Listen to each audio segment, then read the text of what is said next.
Subtraction का तीसरा lesson.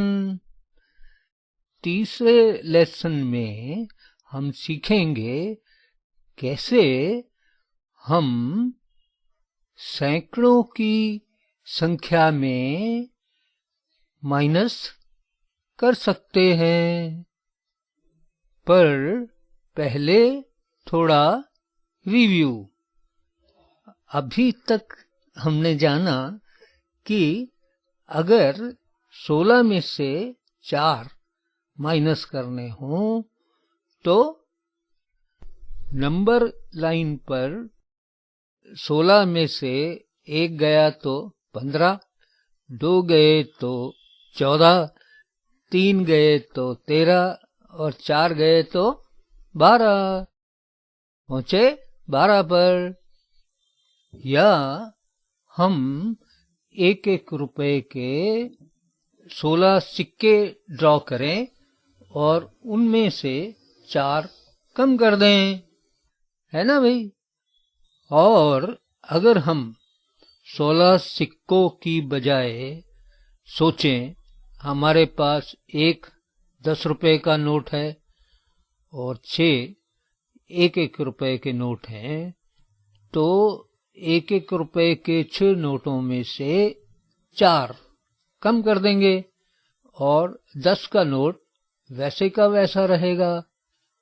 अब 6 1-1 रुपए के नोटों में से 4 1-1 रुपए के नोट कम करेंगे तो हमारे पास बचेंगे 1-1 रुपए के 2 नोट, ठीक है ना। और 10 का नोट तो हमारे पास है ही, तो कुल हो गए 12, राइट। चलो अब डबल डिजिट्स की सब्ट्रैक्शन करते हैं। मानो हमें 78 में से 37 माइनस करने हैं, 78 में से 37 माइनस करने हैं। अब 78 का मतलब हुआ 10-10 रुपए के 7 नोट और 1-1 रुपए के 8 नोट। और 37 का मतलब हुआ 10-10 रुपए के 3 नोट और 1-1 रुपए के 7 नोट। तो पहले हम 1-1 रुपए के नोटों की तरफ ध्यान देते हैं। अब 8 नोटों में से 7 नोट 1-1 रुपए के निकले तो बाकी रहा 1, ठीक है।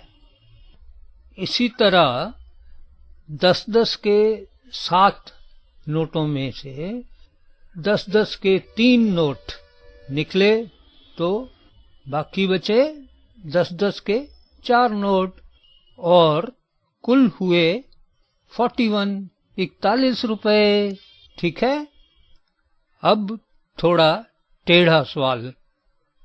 मानो हमें 22 में से 17 माइनस करने हैं, तो 1-1 रुपए के 2 नोटों में से 1-1 रुपए के 7 नोट कैसे घटाएंगे, सोचो।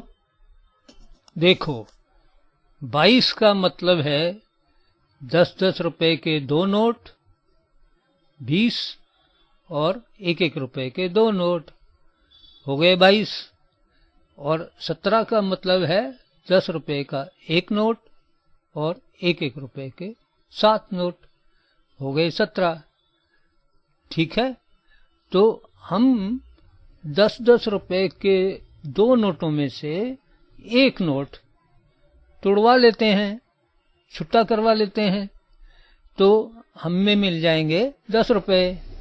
वो 10 हम 1-1 रुपए के 2 नोटों में जमा करें तो हमारे पास होते हैं 12 नोट।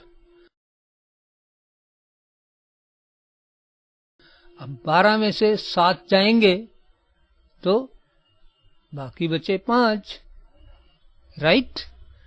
इसका मतलब ये हुआ कि अगर हम 22 में से 17 माइनस करें तो बाकी 5 बचते हैं, ओके। अब 100 रुपए के नोटों की बात करते हैं।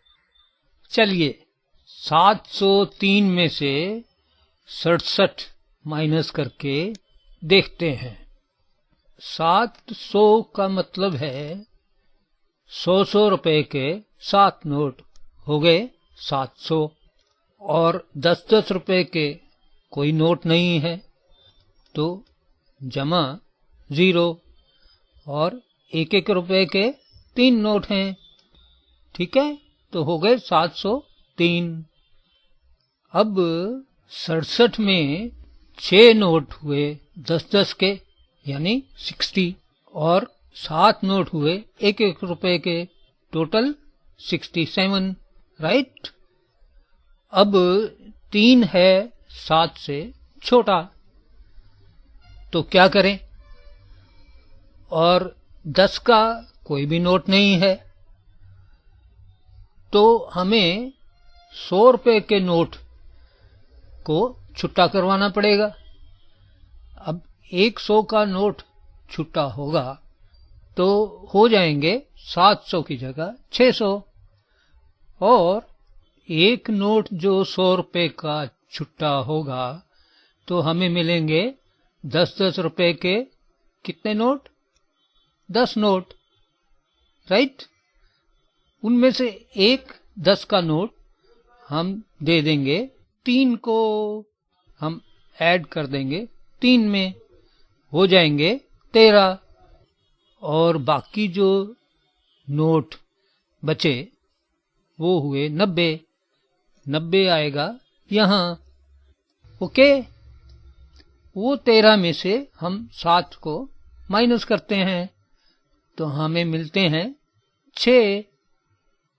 अब 90 में से 60 माइनस करें तो हमें मिलेंगे 30, राइट।